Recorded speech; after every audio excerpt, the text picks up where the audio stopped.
Hi, I'm Evan O'Hanlon, and we're down here at hashtag Doha 2015 IPC Athletics World Championships. And speaking of World Championships, I've got two world champions with me today, Markus Rehm and Lex Gillette, the best a man can get. Both of them have picked up gold medals in the long jump so far this week. And first of all, we might start with that. So, Lex, how was it to win your second World Championships? Second consecutive World Championship. It was awesome. On the fourth attempt, I'm pretty sure a lot of people have seen, I landed outside of the pit, which it didn't feel too good, but things happen, man. You just gotta persevere, get past that, and on the fifth one, I think when you have bad things like that happen, that fifth one, it really forced me to, you better run straight this time because you don't want that to happen again. So. And what would you put your approach down to, your swivel approach down to? Was that a special trick just to put the other guys off? Or? I mean, you know what? You just gotta make people feel like they have a chance sometimes, So you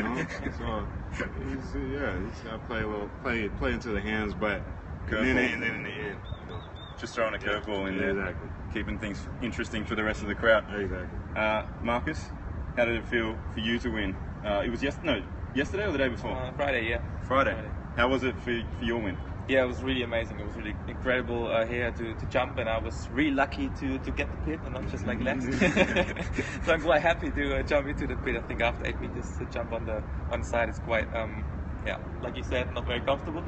But it was really great. We had amazing conditions, and I just enjoyed the jump here. Yeah, and you jumped a world record? Yeah, I did. Yeah, 840. So I'm really, really happy about the result. So just to say that again, that's 8 meters and 40 centimeters that he jumped. That's pretty impressive. Look at him smile. Thank you. He knows it's good. Lex, what did you end up with in your distance in the end? I ended up with 6.38 meters. So not what I was looking for, but I'm going to take the win any day of the week. So 6.38 was it? Yes. Good, because we'll need that in a minute, because we're going to do a little bit of a quiz with you on the length of your jumps. But don't worry, they wanted me to just give you some calculations to do, but I thought, no, we'll make it multiple choice because I would hate to be put on the spot with my maths. So we'll do that in a second.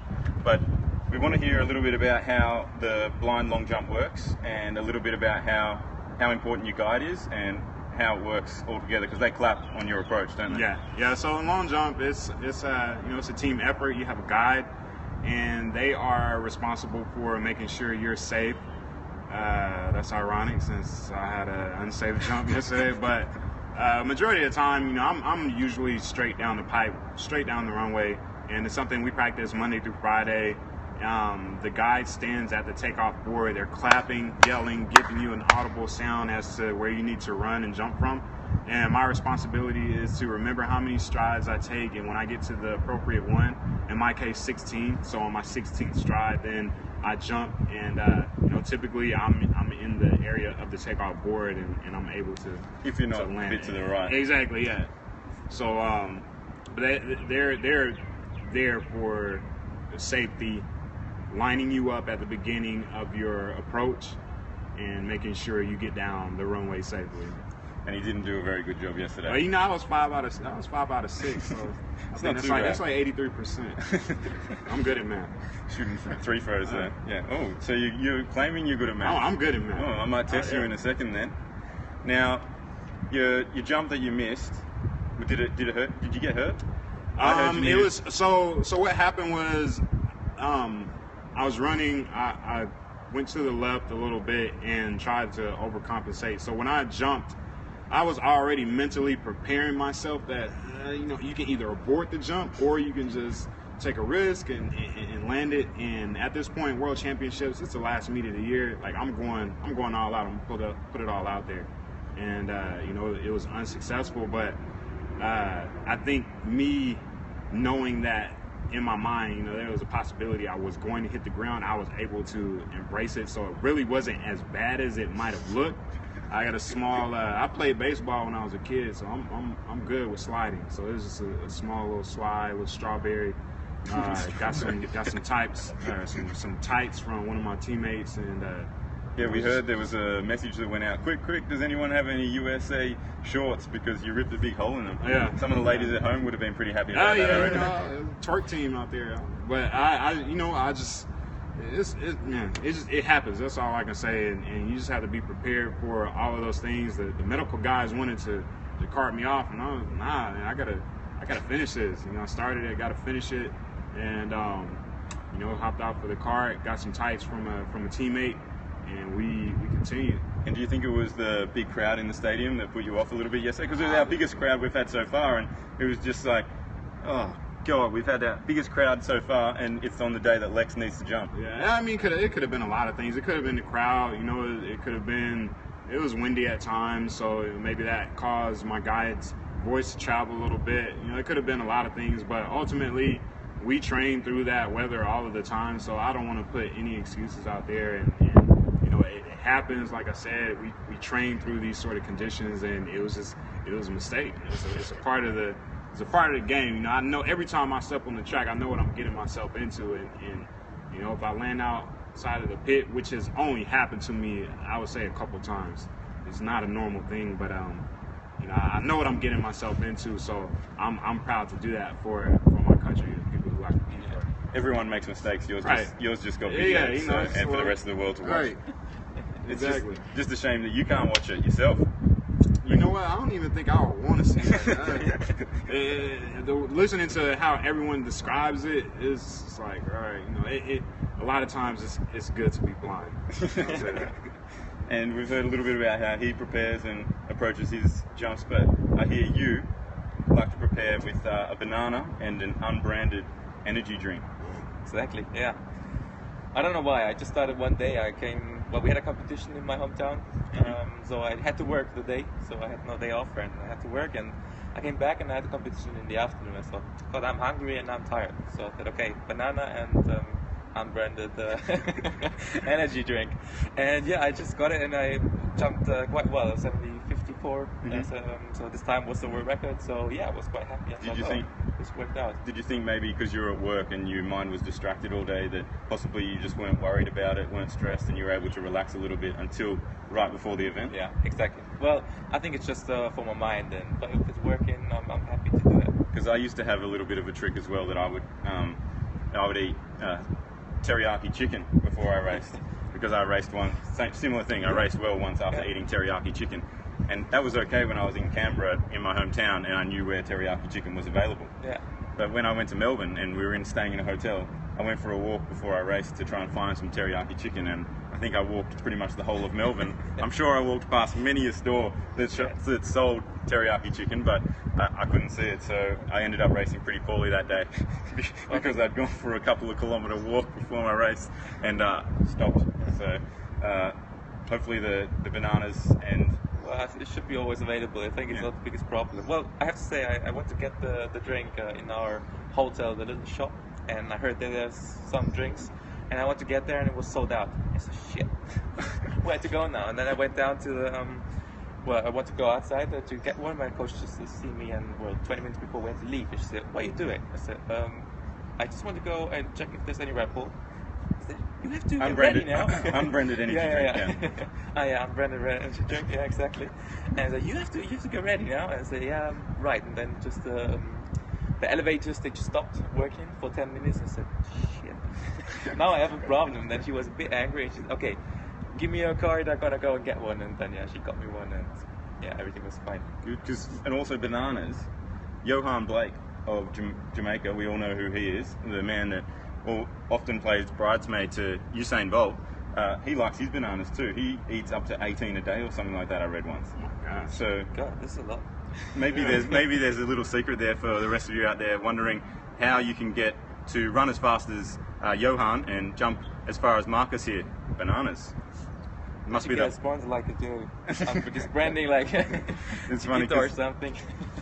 We have an albino training with me, Chad Peris, the White Tiger, and we're trying to get him a sponsorship in Australia for sunscreen, because he goes through about 5 litres of it every time we train, because we've got a harsh sun over in Australia. Yeah, sure.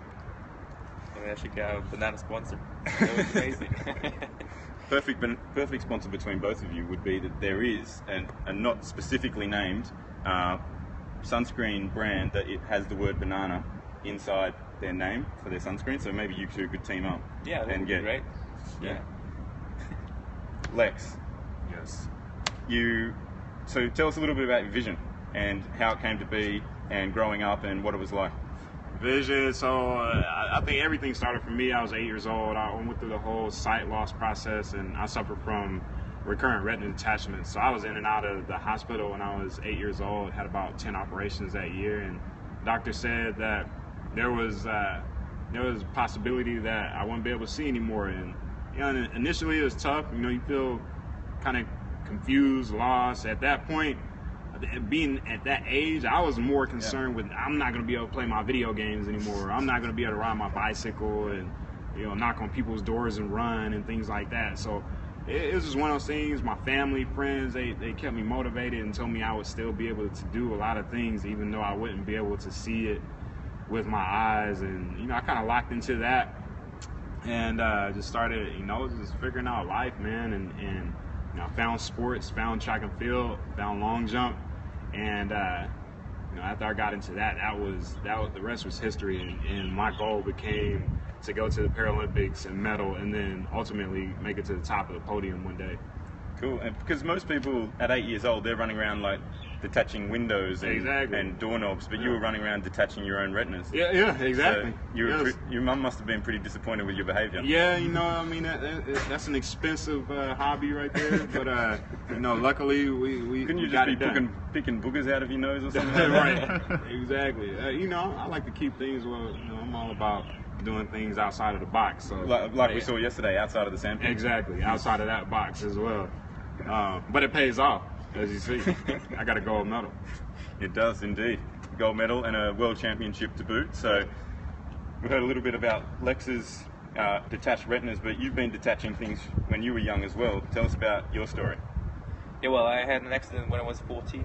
I was wakeboarding behind a motorboat, and I fell down after one jump, and I was laying in the water, and I just looked back, and another boat came, and I wasn't fast enough to swim, and it just crossed me, and I went with my legs into the engine. So yeah, it doesn't sound too fun. Not really. Well, I should have been a swimmer before, a professional one, but it was just an accident. And, I do still wakeboarding, and I love to do it. I think it's after athletics my second passion. So yeah. Yeah, because I was reading this morning about you in my research on professionals. So I do that kind of stuff. But you still wakeboarded after your accident. I think you won a junior championships or something, didn't you? Yeah, I did. Yeah, 2005. 2 years after my accident, I won the the vice. I was second in the German nationals in wakeboarding, in the junior class, and it was really good. It was fun. Cool, because there must be something to do with water sports or wakeboarding and water skiing, because Scott Reardon of Australia, who's the T42 100 metre world champion and my training partner, he was a top water skier before he came to athletics. So he'd already lost his leg in a farming accident and got into water skiing through family and stuff like that, and he was a world champion water skiing for single leg amputees. So maybe that's a secret. Yeah, maybe we all need to play in the water a little bit more. We all need to be running around doing naughty things when we're young, and that our mums aren't impressed with, and it's very expensive. And we all need to be eating bananas and playing water sports. Now, we spoke earlier about your big jumps yesterday, 2 days ago for you, and yesterday for you. 8 meters 40, 6 meters 36, was it? 38. God, I'm taking centimeters off you already. Yeah. We're going to play a little quiz now, where you guys have to guess how many objects. I'll give you an object and how many times that would fit into your jump. All right? Okay. All right. So let me get my notes here, because I've got brain damage. I've got cerebral palsy. I've got brain damage, so I can't remember these kinds of things. I'm not good with maths like you, Lex. All right, Marcus. I had the notes from him, so you can't read them. Marcus, to start with, you like bananas and energy drinks before you race. I do. 8 meters 40. How many times do you think a banana, the average size banana, I had to do a bit of research because I think in banana wise, Australia has quite big bananas. I did a little bit of research today. But but the average American banana, this comes from the American Bureau of Statistics, I believe, is how many times do you think that would fit into your 8 meters 40 jump? It's quite hard. Do you want me to give you 3 to choose from? Yeah, please. That would probably be easier, wouldn't it? Yeah. All right, I'm going to say you have to choose from 36.5, 47.2, or 52.6? I would say 40 seconds. Oh, You just knew I gave you the middle one, didn't Yeah, yeah, of course I did. you? Saw me reading it.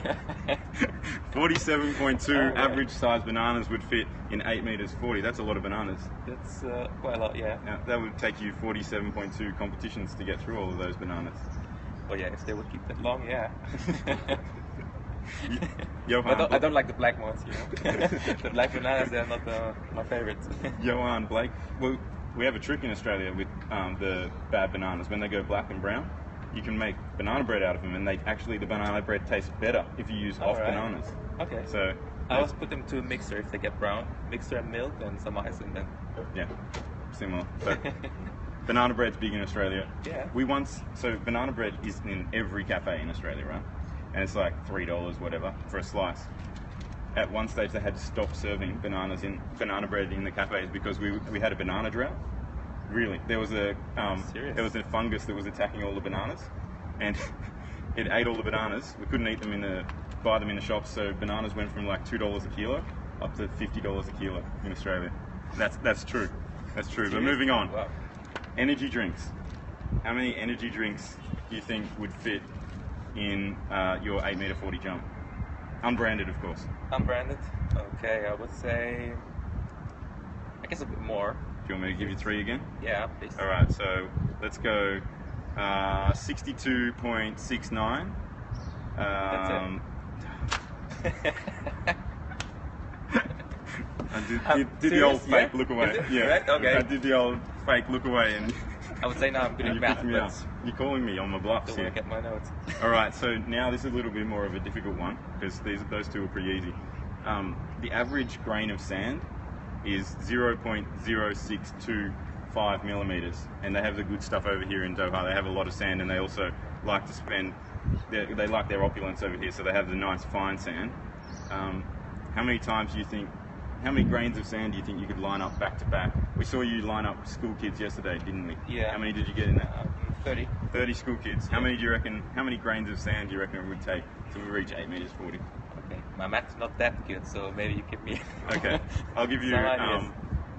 200,600. Yeah, 200,600. What do you reckon? Or 156,400, or 134,400. First option? Nah, I got you. I got you. It was the last one. 134,400 grains of sand lined up back to back, and we might need a microscope to help us, but it would Next time I be. go and count them. So I'm going to go to you. I've got one more question for you, but we'll go to you, Lex. Lex Gillette is your name. Gillette, the best a man can get. Yeah. Are you single at the moment? I am. Right now. I've got a business idea that I pitched to David Brown that you might be interested in, but we'll get back to the quiz in a second. Razors, Gillette and razors. How many razors do you reckon, unbranded razors, obviously, do you think you could line up to jump your 6 meter 77 world record? The average razor is 7.7 centimeters. 7.7 centimeters. Do you want me to give you 3 options? A ballpark, just a ballpark would be good. Let me see. 7.7 centimeters. So I'm going to guess 30, 40, 50, 60, 70, 80. I'm gonna say about maybe a little over 90, or maybe 90. Maybe your brain is a little bit better than my calculator, but I got 82.86 when I. Hey, that's surprising. That falls into the realm. I reckon you could probably pick up an unbranded sponsorship from a facial razor brand, because that's a lot of razors you'd need to go through to fill that space up. This is true. Now we obviously heard about your little mistake yesterday. Right. And I thought in the stands that it was because of our big crowd, and they'd given out the thunder sticks, the clappers, the blow-up clappers that make a lot of noise. And I went online and found out they're 60 centimeters long, right? Right. So your jump of 6.77 centimeters, do you reckon it's 11.32 of those would go into your jump, 10.633, or 9.544. I'll probably would go with the 633. Yeah, you're spot on there.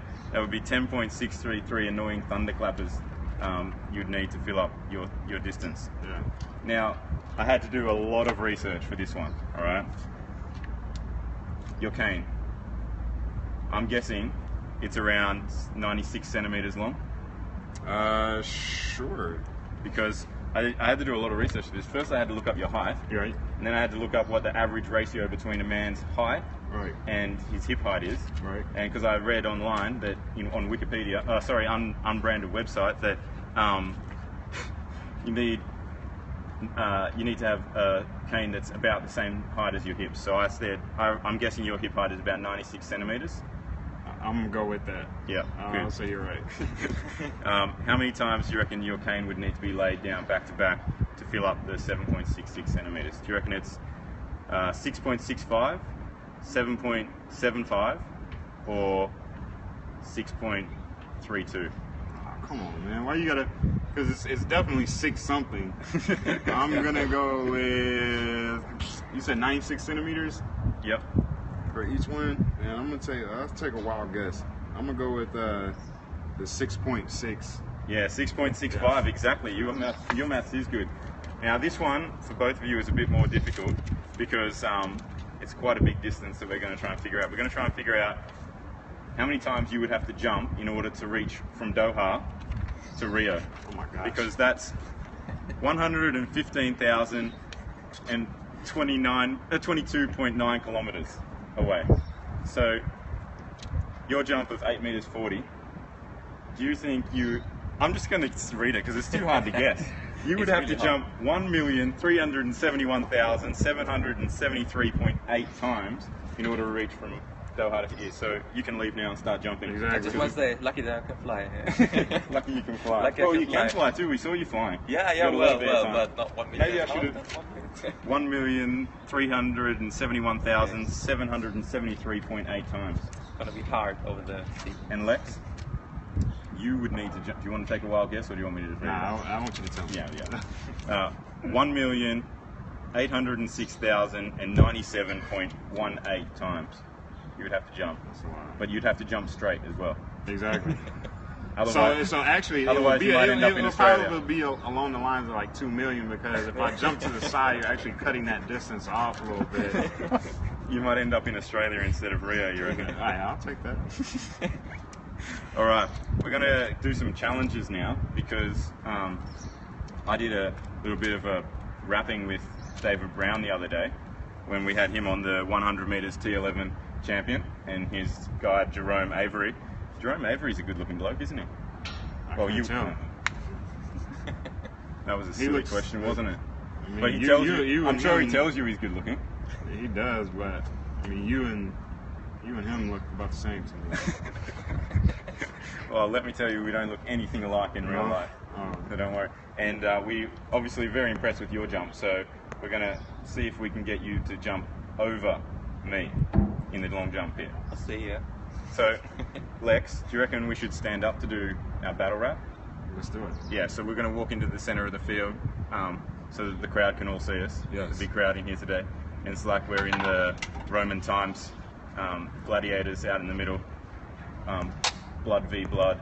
There's going to be blood spraying everywhere in this battle rap. So, All right. like there was in the long jump pit yesterday after your You saw blood? I didn't see any blood. I didn't see any blood, but I was just trying to go along with the segue I was making. Oh, okay. We're going to walk down into the middle of the pitch now. So, as we walk, is there anything you guys... Oh, look at that. He's all over it. I'm not thinking about it, am I? Another one. I'll take one. What about you? Because he's... And do you want to hold hands again? Yeah. 'Cause I know you got the hots for him. So. We go like this. Yeah. And so this is how you normally get around during training and things? Yeah, for the most part, yeah. Because I spoke to your nutritionist the other day, she used to live in Canberra with me. Yeah. In Australia, and she was my nutritionist. So, Right. And Liz, she said, yeah. Liz. And she said that at the track it's pretty impressive because you and David, you guys get around without a guide sometimes. You walk around the track and you know how many steps it is to the toilet and how many steps it is to places you need to go and where to turn left. Is that true? Yeah. Just claim it. Yeah. Just claim it. Yeah. You know, I don't want to have any. Right. So we're out here in the center of just to give you an idea, we're out here in the center of the field. Grass is green here in Doha, as it always is. Sun's out. Actually, there's a bit of cloud cover today. That's the first clouds I've seen in Doha so far. Now, you're a singer-songwriter, and I've seen you do battle rapping before. Have you got any raps for us today? Who's going first? You go first. Because I went first with David the other day, and I scared the crap out of him. You scared him? Yeah, he didn't want to rap after I rapped. Come on, man. Let me think of something. Put me on the spot. Do we need a bit of a beat or anything like that? We were trying to get someone to come out and beatbox for us, but everyone was a little bit too scared. Nah, we'll just come up with something. Let me see here. While you think about that, you want to think a little bit? I was gonna spill it on you. I was gonna spill it. I'm not ready. Okay, yep. Okay. Go. Oh, well, let me know when you're ready. Yeah, I'm ready now. Okay. I got the gold around my neck. Now tell me, what would you expect? I step up on the track and always try to do my best. Yesterday, I think I put the crowd in quite a stress. They saw me jump outside the pit. I put them in duress. I'm a beast, I'm a dog. Can't nobody out here stop me. 2X champ, need to change my name to Rocky. I'm a beast, I'm a dog. Can't nobody stop me. 2016, it's gonna be a carbon copy. You're done. Uh-oh. Uh-oh. I think I got myself in quite the pickle here today. Down here, Doha, hashtag Doha 2015. That was hashtag unbelievable. Beyond incredible. Beyond incredible. Yeah, I'm supposed to be the presenter and I can't even get the hashtags right. All right, let's see what I got. Okay. Lex. I was unable to compete due to injury, but there's a little comp here between you and me. You think I can't rap because I'm from the AUS, but I'm coming at you with some of the best. Stuff Bel Air, the Fresh Prince of Oz in here. My rhymes are tight like your copyright. There's no need for sight when you got a vision, but Lex, I feel you need to work on your precision, cause I saw that jump that you hoped I didn't. You went right, you went left, you went side to side, and in the end there was nothing more than injured pride. You missed the pit altogether, that ain't too clever. You may be able to jump, but out-rap me never! Let me call Ivy right now and tell her she needs to give you some lessons or something, man. Good work, good work. Hey, congratulations. Nice rap there. I was able to practice and I still stumbled, but you were put on pretty much on the spot and you were pretty good at that. Is that one of your pastimes, a hobby of yours? Yeah, I just just sit around, just listen to music, write different things down, and just come. Because I've seen you you play piano as well, don't you? Yes. Yeah, so it's pretty impressive. These Americans, you're pretty talented over there. What are they teaching you at these? Did you go to a blind school? I didn't. I stayed in public school, and I don't know. I just had you go through a lot of people picking on you and making fun of you and stuff. You just grow that thick skin, and you got to be able to spit. You got to be able to spit the raps back out of them. Yeah, you got to be able to think, as they say in the industry. Exactly. Yeah. All right, so that's your challenge done for the day. I think you were pretty successful. I think you beat me. I think you beat me. So what do I win? Pride. You got your pride back after yesterday's little mishap. Let me get a flight to Australia. Well, we're trying to get David and Jerome down to train in Australia with me, so maybe you can come as well, and we can all train together. What part of Australia is this? I live in Canberra. Okay. It's Australia's that's capital. The capital city. But it's not very pretty. I grew up in Melbourne. Sydney. I grew up in Sydney. So you want to go to Melbourne? Yeah, I want to go. No. Melbourne. I grew up in Sydney. I'm a Sydney boy. Trust me. Sydney is much We had our pre-Worlds camp in Sydney a few years ago before it. Yeah, before Christchurch. Yeah, Sydney's awesome. Canberra, we don't even have an international airport, and it's the capital of Australia. Oh yeah. Yeah, I think they need to work on that. So if you're listening down in Canberra, airport, please. International airport. All right, come in, my man Markus. Yeah. Did you want to rap for us? Oh no, thanks. No. We can drop a beat for you. I don't want to make you cry though. On top of it. Just No, saving I'm not me- very musician, saving so me from the you embarrassment. don't want me to rap. So instead of rapping today, I'm going to challenge you to jump over the top of me Yeah. as I lay down in a long jump pit. So So you better be nice to me. I read on your in your biography today that it says Markus Rehm lost his leg in a wakeboarding accident. Yeah. I would really appreciate if mine doesn't say in the future lost his head in a sandpit accident. So Yeah. if you could make sure you jump over the top of me. Yeah. That would But be- it sounds a bit like a good story. All right. Hopefully my coach isn't watching because she might be a bit worried at this stage. All right. How much of a run up do you think you're going to need? Well, I don't know. I don't have something to measure, so I just guess where I could start. All right. So you can lay down around. Where do you want me to lay about? Just around 7.5 and 8 meters. 8 meters 40 Yeah, about, so I'll lay out about the 9 and we'll set a new world 8:30 record. is alright. Yeah, just Yeah? lay down. Head on 8:30. So yeah. Head on 8:30. Yeah, you can put your feet in this direction. So you're lucky this time. All right, which way do you want me to lay? Sideways or long ways? I think sideways is alright. Okay. So just about here. Yeah, should be okay. Yeah, I just have to You change sure? my leg first. Are you sure? I was nervous before the interview about doing the battle rap, but now that I think about it, I probably should have been more nervous about this. I don't have any say. At least I can have a comeback in the battle rap. I don't have any say in this. I might lose my head. Hey, you just close your eyes and embrace it. So, I know. I want to see this. I want to see. I want to see this because this photo is going to go because viral. some things are looked at better without being able to see it with your eyes. It's just the feel. It's the gist of it, isn't it? It's the vibe, as they say in Australia. That's from a movie quote, but no one got that. Vibe? It's a vibe? Yeah, vibe. It's about the vibe. That's an old R. Kelly song. That's what I was listening to this morning to prepare for my battle rap. No, not really. Not really. Which R. Kelly song was that? No, they've been calling me Easy E up in the stadium lately after my rap with David the other day. Yeah?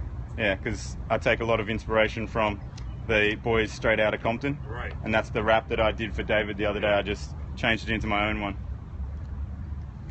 All right, here he is. He's warming up. Hopefully he's warm. Have you had your banana and your non-branded energy I'm drink? sorry, no, not yet. That's, Uh-oh. well, good luck for you. All right, well, you ready? We'll see if you can jump without your unbranded energy drink and banana. Hopefully, we'll see. All right, you saw it here first at hashtag Doha 2015. You tell me after if it was Okay. okay. Oh, sandy. It's a bit sandy. God. Here we go. Should I just get in the coffin position so in case you guys need to take me off, I'm ready to go? Okay, you ready? Yeah, I'm ready. Oh, Jesus. Woo! Woo! All right. Like you survived. Oh. Okay, I thought my heart was pumping after the battle rap, but that was pretty impressive and quite scary. I don't think we're going to be able to do much more in this interview because the presenter's falling apart now. So we're going to wrap that up. That's hashtag Doha 2015, hashtag incredible. You saw it here first, the battle rap between me and Lex, and the jump over the top of me in the sandpit. He managed to go straight, unlike Lex yesterday, so I'm pretty happy. I've still got my head, still got my toes, everything's intact, and I should be back for Rio 2016. So thanks for watching and see you next time.